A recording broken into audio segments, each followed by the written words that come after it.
So in Borderlands 4, we are obviously going to be having different antagonists, like the Timekeeper that is going to be our main focus. But we also have an entire cast of other villains or possible villains or just like vault monsters as well that we're going to be going up against. Today, I just kind of want to comb through a bunch of footage that we've gotten so far and kind of address like, okay, maybe who is this, who is that, wonder where they are in all of this stuff, all around figure out who's going to be the baddies of Borderlands 4. If you like this video, make sure you're giving a thumbs up and let me know something you're interested in seeing it down below. Anything that's Borderlands 4 related. Give me some good video ideas because September 12th is super far away. So anything I can help answer for you guys, especially since I've had hands-on experience with the game, would be super helpful. Also, make sure you're subscribing, becoming a member, and follow me over on YouTube and Twitter and Twitch. We're back on Twitch at Birdman778. Let's jump right on in. So before I start talking about our main antagonist, I want to emphasize that most of the villains in this are going to be new ones, or at least ones that we have seen so far, which seems to be somewhat of a different,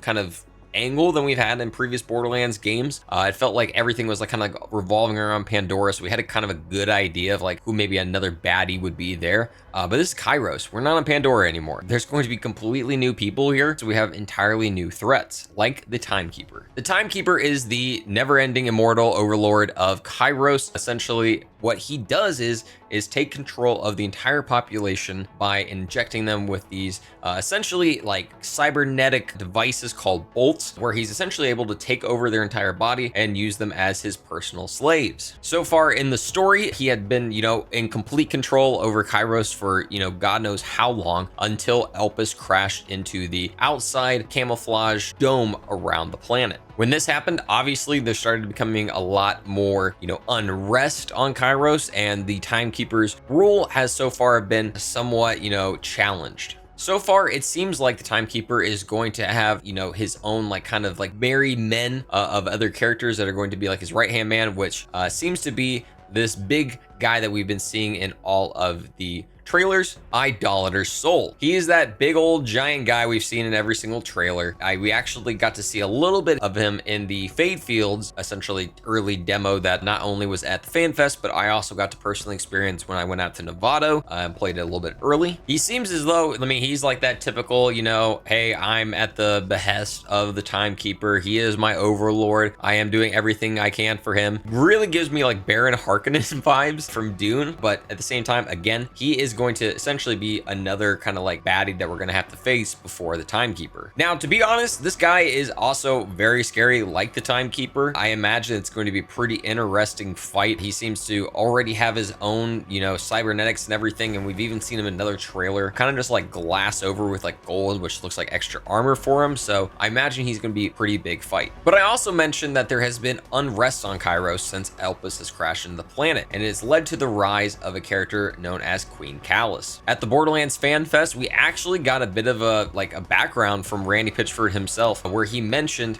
how Queen Callus essentially was just another person on this planet with the bolt in the back of her neck, being a slave to the Timekeeper. When Elpis crashed in, she saw the mask and saw the vault symbol on the mask and figured that this was like some type of divine intervention of some way, and in that moment ripped out the bolt from the back of her neck and started this like somewhat revolution. Now, I imagine just by the look of her, not only is she, just absolutely badass looking, but I think she's going to be somebody that we're going to be fighting. Even though she sounds like somebody who would be someone that would be on our side. But if you look at the story trailer behind her as she's talking to you, there is a grapple point. So I imagine that's going to be something involved with like a fight, maybe, possibly, I don't know. Like, even though like her entire army of people is probably going to be fighting us and going against us, likely she should be our friend. Gives me essentially, I would say, Savathun vibes from Destiny 2, enemy of my enemy type stuff, but I don't think that'll be the case. Now, there's also a bunch of other like smaller looking characters that we're probably gonna have throughout the game, random named enemies and stuff like that, but I imagine that's going to be the three main story bosses that we're going against. But that leaves a lot of other villains that we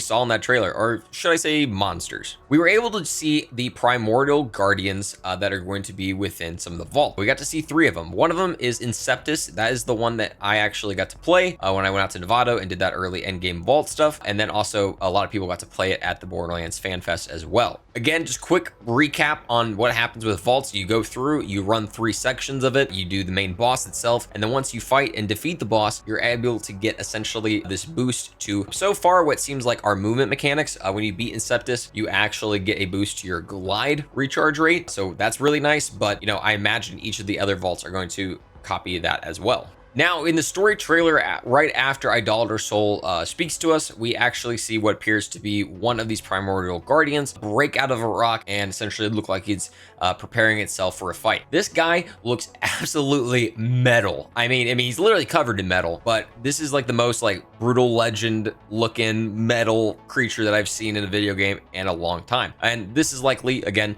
one of those primordial guardians that we're gonna have to fight inside of a vault. We get another one near the end of the trailer, and this looks like it's going to be likely some type of cryo primordial guardian. It's got really long arms. I can't tell if it uses those arms to fly or it's just like gliding up in the air or something. But regardless, when I hear a cryo vault monster, I genuinely shiver in my boots because that's just going to be the worst fight ever. But again, just kind of like harp on the designs. They did an absolute stupid good job with these. Like, oh my gosh, I just thinking if these guys are essentially giving us our ability, like a boost to our abilities. We have glide, jump, climb, dash, and slide. So that's at least 5 of them we're gonna getting. Hopefully we'll get like 6 or something like that. So again, I'm really excited to see the other designs for these primordial guardian vault monsters. And I'm kind of just like adding this one extra. I don't think that this is going to be one of those primordial guardians, but this does give me a, like, you know, Son of Terramorphous looking vibes. A lot of people have been talking about how we've seen threshers so far now on Kairos. So people are like, oh, this is a planet that's all the way across the galaxy. How the hell does it have threshers? Oh, there's threshers on the moon. It fell onto the Kairos. So are we going to somehow get Son of Terramorphous? Again, that's the tinfoil hat theory, but I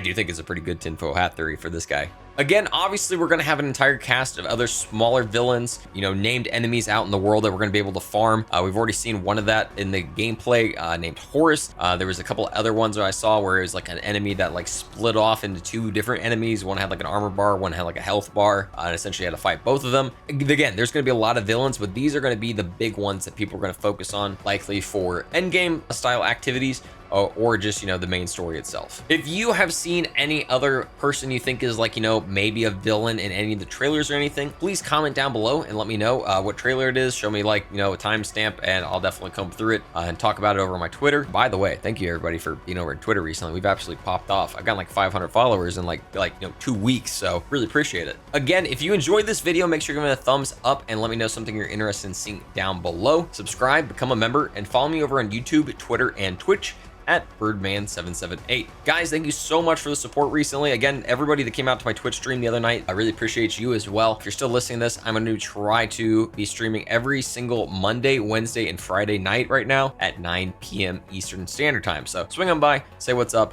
and let me know if you came from this video. Again, guys, thank you so much, and I hope you have a great night, day, or whatever it may be.